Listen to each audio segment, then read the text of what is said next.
Plastic తాగేస్తున్నాం. Litre bottle నీళ్ళలో 2.4 లక్షల plastic రేణువులు ఉంటాయట. తాగునీటిలో నానో ప్లాస్టిక్స్ పైన తొలిసారిగా పరిశోధన. నీళ్ల ద్వారా సులువుగా రక్తం అవయవాల్లోకి. బాటిల్ నీళ్ళ కన్నా నల్లా నీళ్లే నయమట. చూసిరా, బాటిల్ కొనుక్కొని మనం తాగుతున్నాం కదా, 20 రూపాయలు పెట్టి తాగుతున్నాం కాబట్టి ఇది మంచి స్వచ్ఛమైన నీళ్ళు అనుకుంటున్నాం. మనం నీళ్ళు తాగుతున్నామట, ప్లాస్టిక్ నీళ్ళు తాగుతున్నామట. 1 లీటర్ బాటిల్ నీళ్ళు తాగితే మనం 2.4 లక్షల ప్లాస్టిక్ రేణువులు మన కడుపులోకి పోతున్నాయట. చూసుకోరిగా. ఇప్పుడు ఏదైనా ప్లాస్టికే కదా. ఇప్పుడు మనం వేసుకునే వాటర్ బబుల్ క్యాన్ దగ్గర నుంచి ప్రతిదీ ప్లాస్టికే.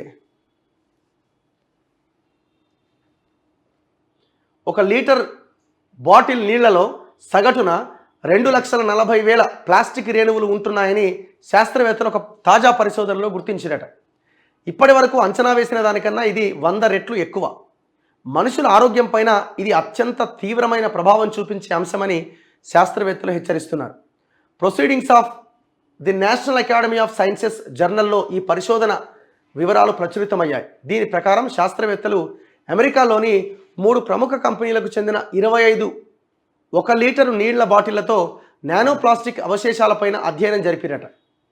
1 మైక్రోమీటర్ కన్నా తక్కువ పొడవున్న, అంటే మనిషి వెంట్రుక మందంలో 70వ వంతు ఉన్న ప్లాస్టిక్ కణాలను నానో ప్లాస్టిక్స్ అని అంటారట. అంటే ఒక వెంట్రుక దానిలో 70వ వంతు అత్యంత సూక్ష్మంగా ఉండడం వల్ల ఇవి మనిషి కణాల్లోకి, రక్తంలోకి, ముఖ్యమైన అవయవాల్లోకి సులభంగా ప్రవేశించగలవు.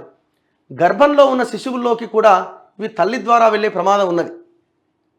ప్లాస్టిక్ బాటిల్ నీళ్లలో నానో ప్లాస్టిక్స్ ఉంటాయని శాస్త్రవేత్తలు చాలా కాలంగా అనుమానిస్తున్నా వాటిని గుర్తించే టెక్నాలజీ ఇప్పటి వరకు అందుబాటులో లేదు. ఈ నేపథ్యంలో అమెరికాలోని కొలంబియా యూనివర్సిటీకి చెందిన నైక్సిన్ క్వియాన్ సారథ్యంలో పరిశోధనల బృందం డేటా ఆధారిత ఆల్గారిథంను ఉపయోగించి ఒక కొత్త మైక్రోస్కోపీ టెక్నిక్ను అభివృద్ధి పరిచిందట. దీని ద్వారా 3 ప్రముఖ కంపెనీలు ఆ నీళ్ల బాటిళ్లపైన పరిశోధన చేస్తే ఒక్కో దానిలో 1,10,000 నుంచి 3,70,000 సూక్ష్మ ప్లాస్టిక్ రేణువులు కనిపించినాయట. వీటిలో 90% నానో ప్లాస్టిక్లే. ఎంత ఘోరం చూడండి, అసలు భయంకరమైన విషయం కదా.